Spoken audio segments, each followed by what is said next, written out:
کے سلسلے میں بچ وہ نبوت والا معاملہ وہ بشری معاملے اور ہوتے ہیں، نبوت کا معاملہ اور ہوتا ہے۔ وہ ابراہیم علیہ السلام نے بھی چھری چلائی تھی نا تو نہیں چلی، پھر چلائی نہیں چلی، تو جب نبوت کا زور لگانے لگے نا تب اللہ پاک نے فرمایا تھا کہ اے جبریل پہلے بشری تقاضا تھا، بشریت کی طاقت تھی تو چھری نہیں چل رہی تھی، تو اب ابراہیم علیہ السلام بشریت والا زور نہیں لگائے گا، اب نبوت کا زور لگے گا، تو جب نبوت کا زور لگے تو سامنے کوئی چیز بھی بچنے والی نہیں ہے، لہذا جلدی جاؤ جنت سے دبا لو، میرے اسماعیل کو وہاں سے اٹھاؤ، دبا بابا رکھو تاکہ میرے ابراہیم کی قربانی پوری ہو جائے۔ تو نبوت والے سلسلے اور ہوتے ہیں، بشری تقاضے اور ہوتے ہیں۔ اللہ تو یہ آپ کو تھوڑا سا کنسپٹ میرے خیال میں واضح ہو جانا چاہیے کہ اللہ پاک نے نبیوں کو کیا طاقتیں عطا فرمائی۔ تو وہاں نبیوں نے استقبال کیا، پھر آسمانوں کی سیر ہوئی، پہلا آسمان، دوسرا، تیسرا، چوتھا، پانچواں، چھٹا، بس آخری بات کر کے ٹائم بھی ہمارا ہو چکا ہے۔ جب یہاں مکان کی جہاں انتہا ہو گئی نا اور لا مقام میں جب جانے لگے تو روایت میں آتا ہے پہلے براق آیا، پھر رب، ان کی تو خدمت تھی نا، وہ تو پتہ نہیں کتنے عرصے سے دعائیں کر رہے تھے، یہ بات ہی الگ ہے، وہ براق بھی دعائیں، یہ بڑی چیزیں میں چھوڑ رہا ہوں، بڑی چیزیں چھوڑ رہا ہوں۔ آپ سوچیں گے کہ فلاں بھی چیز بیان نہیں کی تو وہ مجھے بھی بار بار ادھر سے کوئی بات آ رہی ہے، دل میں یہ آنی چاہیے، پھر کہ آپ چلے اگلی بات وہ کر رہے ہیں، یہ آخری بات نہ کر۔ تو جب وہ لا مکان کی وادی میں جانے لگے تو سرکار نے بتایا کہ ہاں جبریل آگے کہہ رہا تھا، تو جناب جبریل امین عرض کرتے ہیں یا رسول اللہ صلی اللہ تعالی علیہ وآلہ وسلم، اس سے آگے اگر میں ایک بار کے برابر بھی جاؤں گا تو میرے پر جو ہیں وہ جل کے راک ہو جائیں گے۔ اتنا انوار و تجلیات کا سلسلہ ہے، اور کیوں نہ ہو کہ وہ نور کی تجلی اگر پہاڑ کے اوپر پڑے تو پہاڑ ریزہ ریزہ ہو جائے، موسیٰ علیہ السلام بے ہوش ہو جائیں تجلی سے، تو وہاں تو عین ذات اور اللہ رب العالمین کے انوار و تجلیات یہاں بالکل کوئی جانے کے قابل ہی نہیں ہے۔ جب سرکار جانے لگے نا تو سرکار کو کہا کہ اچھا ٹھیک ہے تو نہیں جا سکتا، اب میں پھر جاتا ہوں خود یہاں۔ تو یہاں سارے سوال حل نہیں ہو گئے، سارے سوال حل ہو جاتے ہیں اگر عقیدہ ہو تو سوال سارے حل ہو جاتے ہیں۔ نبی سارے نیچے رہ گئے، فرشتے سارے نیچے رہ گئے، اور ظلمات سارا کچھ جنت دوزخ سب نیچے رہ گیا۔ اب وہاں لا مقام ہے جہاں صرف خدا ہے، اور وہاں یہ سمت بھی نہیں ہے، یہ مشرق ہے تو یہ مغرب ہے، تو یہ شمال ہے تو یہ جنوب ہے، کچھ بھی نہیں ہے۔ لا مکان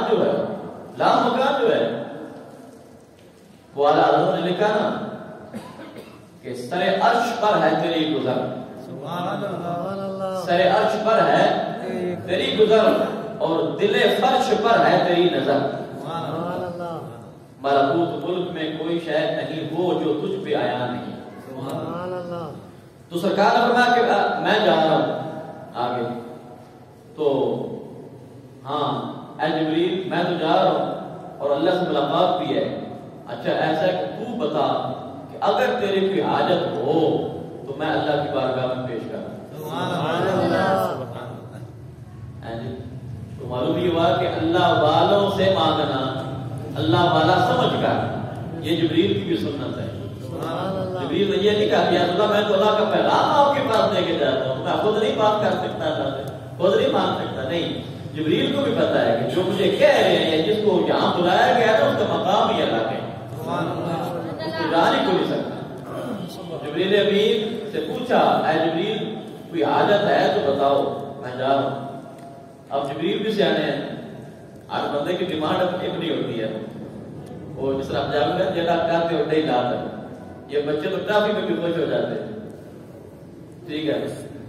کوئی لیس میں پاپڑ میں خوش ہو جاتا ہے، کوئی 150 کسی کی اوقات ہوتی ہے، کوئی ہزاروں میں خوش ہو جاتا ہے، کوئی لاکھوں میں خوش ہو جاتا ہے، تو کوئی ملک کے خزانے لوٹ کے بھی تو اس کا پیٹ نہیں بھرتا، یہ تو اپنی اپنی وہ ہے نا کیپیسٹی ہے، یعنی جتنا اس کا ایک اللہ پاک دیا ہوا ہے اس کو۔ تو وہ جبریل امین کی بھی تو ڈیمانڈ ہے، اب ڈیمانڈ کیا ہے یا رسول اللہ